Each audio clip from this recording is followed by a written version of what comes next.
Hey guys, it's Goosebumps Completionist, and today I'm bringing you another book versus episode video. And in today's installment, we're going to be looking at Don't Go to Sleep, book versus episode. Now, both of these I actually gave a 3.6 out of 5 stars. So they get the same score, but I love them both in some ways for their own reasons, and I dislike them both in their own ways for their own reasons. And the book, I'm more so appreciative of how different it feels compared to the rest of the series. I like some ideas here, some obvious potential the book has, but it kind of falls apart in some ways, but it does get better at the same time. It's a weird book that I have a lot to say. You can check out my review on it if you want to hear more, but that's just where I'm at with that. As the episode, I find to be very entertaining. Yes, it has a lot of horrible qualities to it that get beat over its head a lot. This episode was one of the JonTron trilogy episodes that were made fun of by him and have been since his video on the subject. And if you don't know where to get this episode, I'm holding up the DVD where you can find it. On the back, there's Don't Go to Sleep here.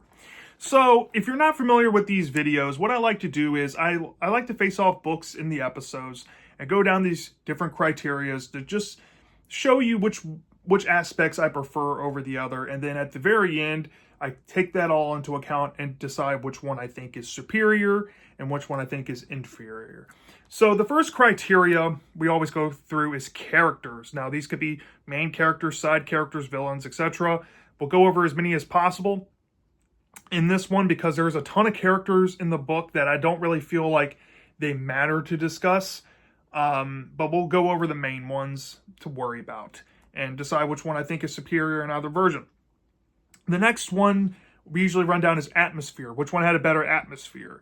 Then the third criteria I sometimes go over is aesthetic or tone. Now, for this specific face-off, I will be looking at aesthetic in terms of the mechanism of how Matt, the main character of the story here, gets involved with all these situations. It's very different and has different contextual meanings. So yeah, we're going to look at that. Then we're going to look at the plot of both versions here. They do kind of differ in this version. There's different events that happen. So we're going to look at which one had a better plot or maybe a more entertaining plot in this case. We're going to look at the climax.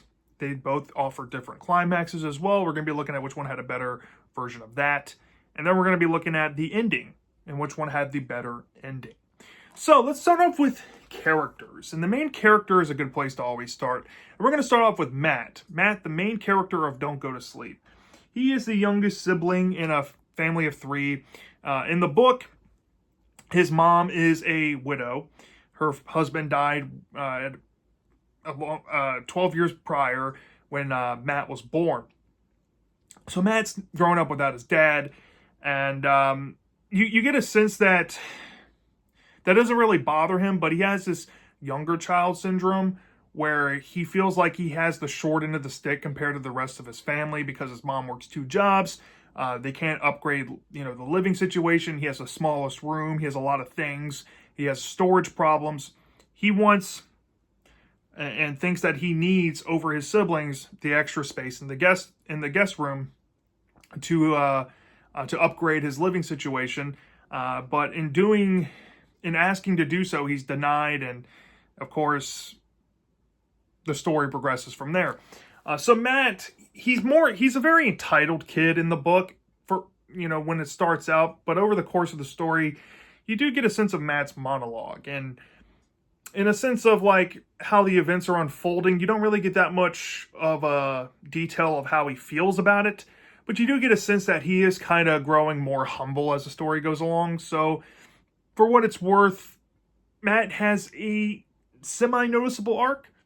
The episode definitely changes his arc. He is the youngest kid, like the book, even though the dad thing isn't quite specified. But in this version, Matt, he's more jealous of his older siblings for having privileges like their own phone number. And he wants to be older to have those privileges, but the reality of the situation is he's just too young. So the whole story kind of plays into the theme of him wanting to grow older and what he experiences in these reality warping events that you will find in either the book or the episode. And Matt's not as entitled here. He's more humble already, and he's not as annoying. So if I had a preference for Matt, here's the thing. I think Matt's character could have been written way better in the book, y'all. And I know some people out there claim to be Matt fans. Cool for you. But honestly, personally, I like Matt better in the episode. I know that's saying something. Some people might want to diss the actor. I don't think he's that bad. I think he's more easy to like. And the arc is more distinct. So I'm going to give Matt to the episode. Now, the siblings, we're going to talk about them here. I think it's Greg and Pam. They have more of characters, or more to their characters in the book, but they're awful. They suck. So by default, I'm going to give it to the episode, even though they're barely in it. Greg's actor, I think he says like a few lines. Same with Pam. They're kind of like wallflowers to the story, but I think they serve best in that role. Given the first few chapters, they were just being essentially bullies to Matt, and they're annoying. So there you go. Greg and Pam go to the episode. Greg's mom, I think I'm going to have to give her to the episode as well. Here's the thing about the episode. She has more of a personal touch with Matt that comes across in the episode than in the book. In the book, she's a workaholic mom. That's a good quality to have. She's, for a single mom working 2 jobs, it shows that she's hardworking, cares about her family. But you don't really get a sense of how close her and Matt really are. You know what I mean? You don't really feel that much attachment to her character. So in the episode, she seems fine enough. And she's not, like, distant from Matt. She's willing to, like, you know, look out for him and stuff. So, yeah, I mean, I like her better because there's more to her in the episode. So I'm going to give Matt's mom to the episode. So from this point, we can kind of look at some characters that aren't that important, but we're not going to. We're just going to keep the important ones here. And we're going to narrow them down to 4, I guess. There's a character named Lacey. And Lacey is this character that you may or may not see throughout the book. She's absent in the episode, so by default, she's going to the book. But Lacey is this human, or this person that Matt sees in various different realities as he's going through this warp.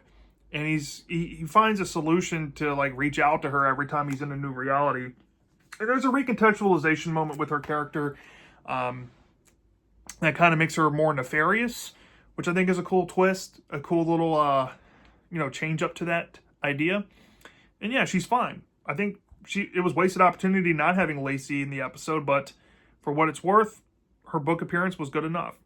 Now, the Men in Black, aka Bruce and Wayne, they both wear black suits, so I guess they're synonymous in the same characters.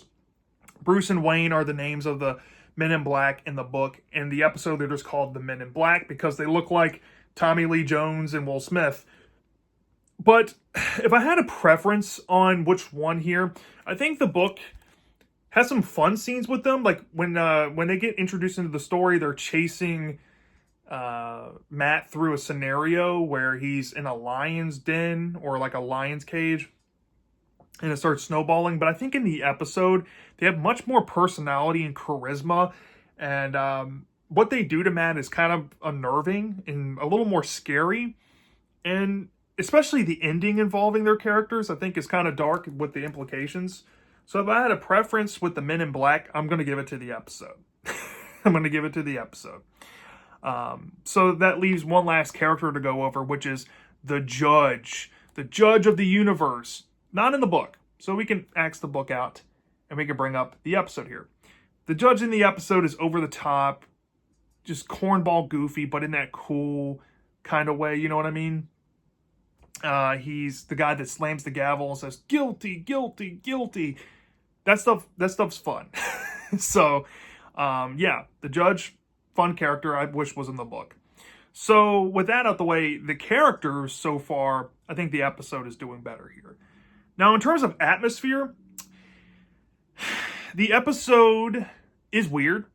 I mean, you start off in a generic house, you go in this creepy attic, and Matt gets sucked into different realities where he's taken to a hockey rink.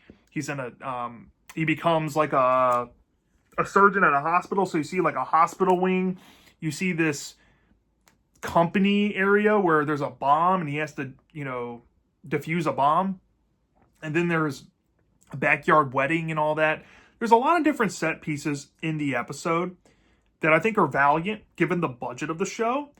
But in terms of the book, I feel like the book has a lot more of an expansive journey with Matt's character. Like he goes from his home, he goes to a school, another school, different families here and there. He goes to a circus with some lion cages. He turns into a lizard, and there's some weird oddball things with the lizard body that he has that he does that's kind of cool and creature feature like. And there's some other elements to it that really work as well, where he's a squirrel and how he's trapped in his sister's room. I don't know. There's something more explorative about the book than the episode is, but both kind of offer that vibe, that out there vibe, in that kind of comic book kind of way. And they both serve a good purpose, but if I had a preference, I'll go ahead and give the atmosphere to the book. I think the book did have some decent Prowse writing here and there. Maybe not in terms of Matt's monologue for the most part, but for what it's worth, the description was really good, and the episode's not too far behind it. So there's that.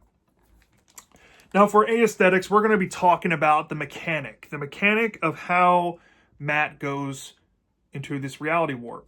In the episode, this is going to have to deal with spoilers, y'all.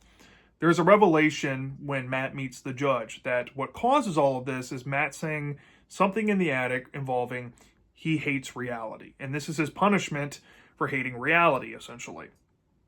And also, if you want to go into it a little bit more, there's an element tweaked here as well, where also in the episode, instead of having to fall asleep like the book to change realities, he's just he's in one, and then he sees like an exit point, and then he just zooms into another one. So that's another mechanic to add on there. As in the book, like I said already, you have to fall asleep to trigger the reality switch. But what causes it all is when he moves to the guest room without his mom knowing, in a part of the story, he sleeps in there to kind of spite her. He doesn't know that that there's essentially a wormhole to all realities, or a wormhole to change reality, that resides within his guest room. And the reality police tell him that later on, that the guest room is essentially a portal to different realities. So in terms of that mechanic, structurally, I think the book is better because you have a distinct location where all this stuff is. It's dedicated to doing that. There's a certain mechanic to how to keep jumping realities, and it makes enough sense. As in the episode, it's an afterthought. It's more of an afterthought, and it's so forced and dumb for that motive, I guess, that I have to give it to the book. I think the book just has better aspects on those fronts here. So take that for what you will. Now, in terms of plot, this is going to be a tough one, y'all, because both are very fun and both are very different. I guess I'll run the episode because it's easier to condense this one. So essentially in this version, Matt, I've already brought up, he's more jealous of his older siblings' abilities because they're older. And he goes up to the attic to get some privacy to read a comic, and he makes this comment that he hates reality because his mom made a comment to him about you have to deal with reality and stuff. And the plot essentially involves him going down these events where he becomes a pro hockey player, or he's like a famous one at least.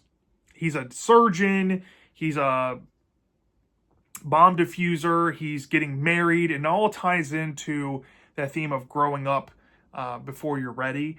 And I think that's pretty much the plot of the story, is teaching Matt that it's okay to be a kid and enjoy your youth. But then, of course, you have the dedicated presence to the Men in Black characters. And then, of course, you have the whole added stuff with the universe judge and all that in the episode that play a role in the verdict of Matt being guilty and all of this. As in the book, it's quite different. Matt, he is low on the totem pole in his family. Yeah, he thinks he doesn't. He thinks he has it the roughest. So he's a little more entitled. He wants the guest room to become his bedroom, but his mom denies him. And when she goes to work at her second job, he wants to sleep in there for the night just to feel like he can get some good sleep. But unknowing to him, he set him off into a reality warp where he's going through different realities where, he's a high schooler at first, and then he gets put into a brand new family with a mom and dad that he's never met before. And then he's, put into a circus family. He starts encountering the reality police, and then things get more bonkers. He becomes like a lizard person. He becomes a squirrel. It's crazy stuff, right? And the ending kind of involves him coming to grips with how to get himself out of the situation, and he learns what he needs to do, and he possibly does that. And the ending kind of implies something more humorous based on his wants from beginning of the story. So in terms of plot, they're both very different. In terms of story altogether in the plot, the episode lacks in a lot of story department. But I think the events are much more fun and chaotic than the book can be. But if I'm being honest, the book also has fun and chaotic moments. And the better package here for those things, in my opinion, is the book in terms of plot. Now, when it comes to, writing, character monologue, Proust writing, stuff like that, those are like more technical things to throw in there. Anywho, I guess just looking at the story basis, the book is a bit better here. Now, the climax, this is going to be interesting. So the climax is also very different in both versions. We kind of already touched on the book's climax here.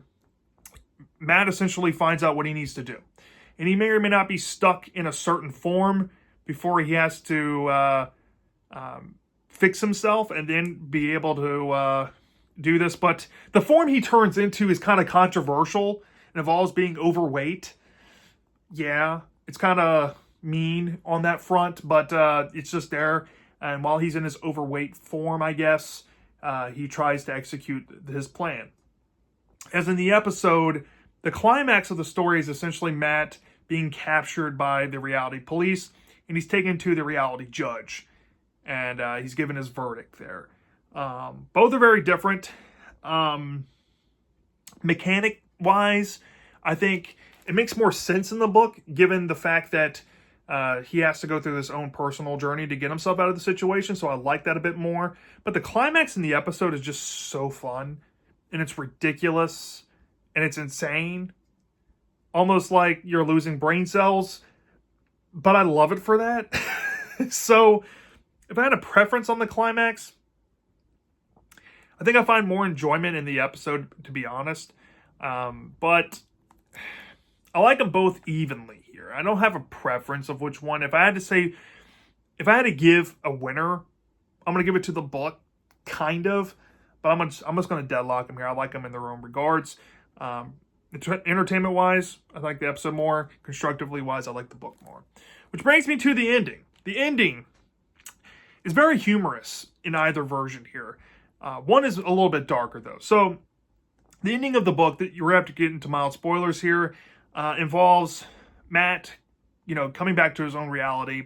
He's happy to be here again, but his mom gave him a wish that he wanted early on that may or may not involve the guest room, which, given the information that he learned in the book, is the last thing he wants now, which adds some irony to it. As in the episode, Matt comes back to his reality. He's kind of learned his lesson that he doesn't need to grow up too fast, and nor does he want to. But unfortunately for him, there's some unfinished business with the reality police, and it's very dark in its implications, and kind of creepy, if I'm being honest. And I think which one I like more, honestly, this is another tough one for me, because I think I like the ending more in the episode. I think I do. Here's why. I like the darker implications. I think both are really solid for what they are. But I just prefer the episode for being darker toned. I can still appreciate the book, fine and dandy, but I'm going to give this to the episode because I think I just prefer it more wholesale. So, with those things out the way, let's run it down. Okay, so which one is better for Don't Go to Sleep? Is it the book or the episode? Well, for the book, I think while it loses out on characters, it has a great atmosphere. It has a better mechanic than the episode. It has mostly a better plot, constructively. It has about an even climax in terms of execution to the episode. I think they're both kind of even in their own ways because they're so different. And then the ending's respectable. As for the episode, I think it has pretty much wholesale better characters, less annoying. I think in terms of atmosphere, it's serviceable to the book. I think the plot is very lacking, but it's eventful and it's fun at least. It's chaotic. Like I said, the climax is fun. The ending is fun. It's just bona fide fun. Now, which one is better? You know what I mean? This is hard because I can lean either way. I can say the episode is better just for being more entertaining and more addicting. I can say the book is better because it's better constructively. It's better coherently, has a better idea, you name it. But I love them both almost equally, or like them both almost equally at the same time, and I have equal weighing frustrations, I feel, in both versions. So I haven't done this in a while, but I really can't decide which one I like more. So I'm just going to deadlock them here. I'm going to give it a deadlock. I think they're both even. I know some people would say the episode is more favorable for them because they think it's fun. I think majority of people will say the book is better, but for me, I can't decide. Now, it depends on my mood. If I'm going to be a bigger stickler on things, I'm going to give it to the book. Now, if I'm in the mood where I just want something more fun and I just don't want mildly lame things, I'll stick with the episode. But I think, and this is one of those scenarios where they both have so many different qualities to them. It's almost in name only, but it's the concept is the most recognizable thing here between the two. Don't Go to Sleep. It's a hard one for me. Honestly, like I said, those positives with the characters, even though you don't get much characterization like you would a book, I like them more here. I think it's more fun in terms of like tone. If we want to talk about tone, I think the episode has a better tone. If we're talking about pace, the episode has better pace. More often than not, I might actually give it to the episode to win, but in this specific video, I'm just going to tie them. Like I said, I can't decide, and I think they're both evenly matched in a lot of regards. That's going to definitely vary with a lot of you out there, and I encourage you all, because Goosebumps is a book franchise, first and foremost, go read Don't Go to Sleep before you watch the episode. Don't be like me and watch the episode years ago before you ever read the book, or you could do that as long as you do that and do it justice and follow up with it. But since it's a book franchise, read the book, then watch the episode. You're probably going to find things that you like in both versions over the other. You're probably going to find things you dislike or even hate more than the other version. That's totally typical. And I invite you all to let me know down in the comments section, which one do you prefer? Do you prefer the episode? Do you prefer the book? Do you like them both evenly? Do you not like them at all? I'm dying to know. And I'll see you next time.